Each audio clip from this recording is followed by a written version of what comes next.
another edition of Castaldi's Cluster Cook. Woo! Wait a minute, who's this? I don't know. Tonight we have an assistant, a sous chef, if you will.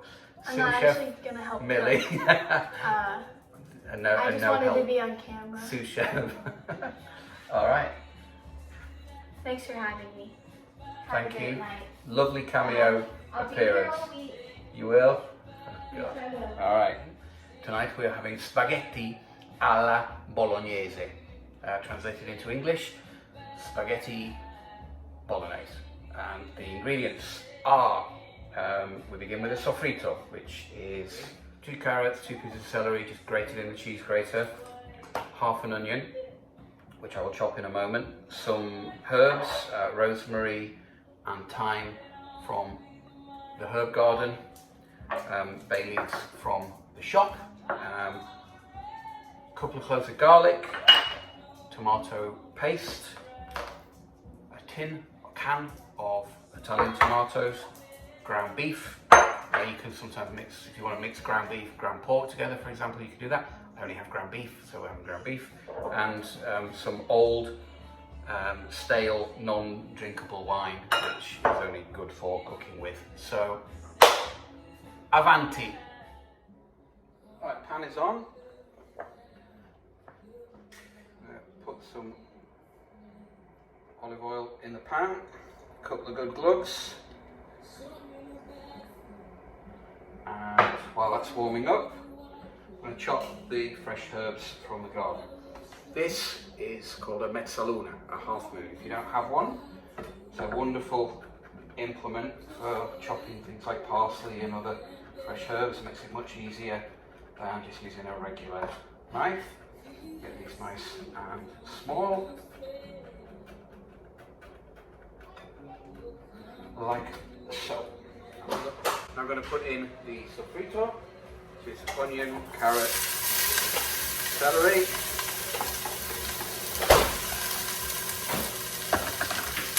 Let that cook slowly until the onion is translucent, the vegetables are soft. Add the herbs to that. So I've got thyme and rosemary in here, and I will add a couple of bay leaves. And with the bay leaves, I'm going to keep them whole. We're not going to actually eat these, just for flavour. So I'll toss a couple in, stir them in.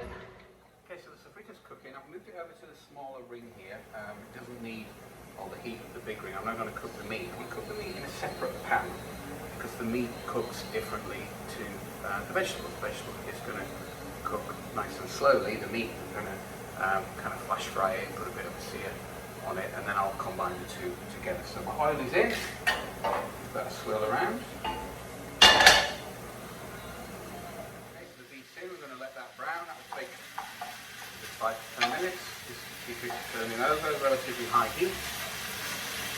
Just cook all of the pink out of it, and then it will be ready to mix with the sofrito.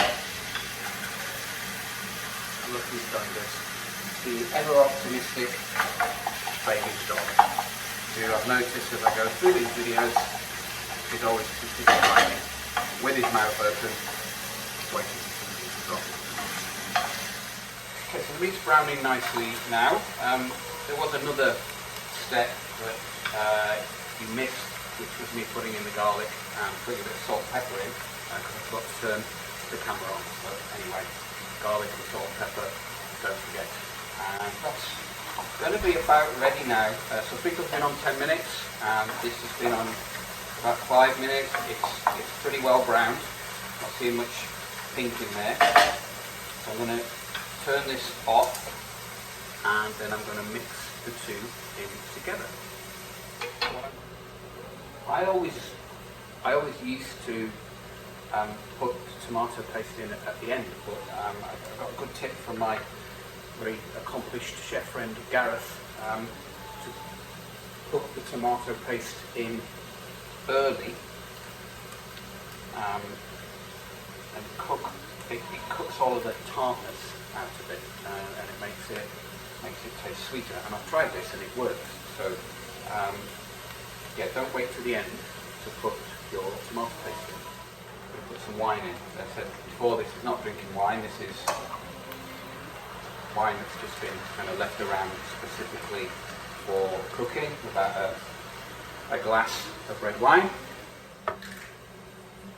Okay, so now this is ready for kind of the last step really, which is to put in actual tomatoes.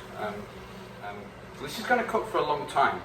This is not something to do if you're in a hurry. The reason I'm starting to cook at 4:30 is because I'm going to let this sit for about 3 hours before we eat it. So we just mix those tomatoes in. So this is coming to a boil now. Just going to taste it.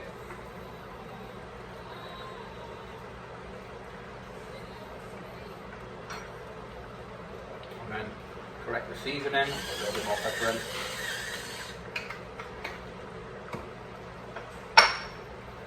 The merest whisper of sea salt.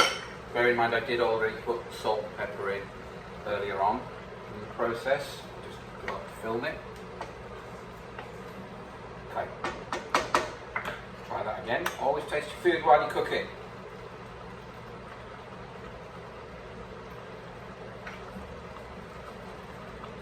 So it's 5 o'clock now. It's going to stay here for probably 2.5 hours. I'll just check in periodically and give it a stir. The sauce has been cooking for about 2.5 hours. Just put the pasta in, so that'll be ready in about 10 minutes. I'm going to add the final touch, which is just a half cup of milk.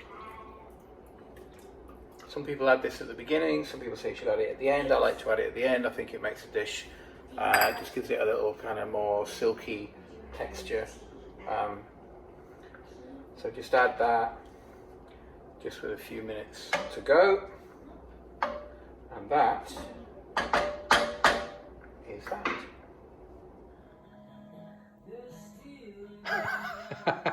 Well played. All right, you can eat now. All right, on a scale of 9 to 10, where 9 is outstanding and 10 is superb, how would you rate? 1 million. 11. 1,011,000. Can't argue with that. Thank you very much, and Thank you. buon appetito.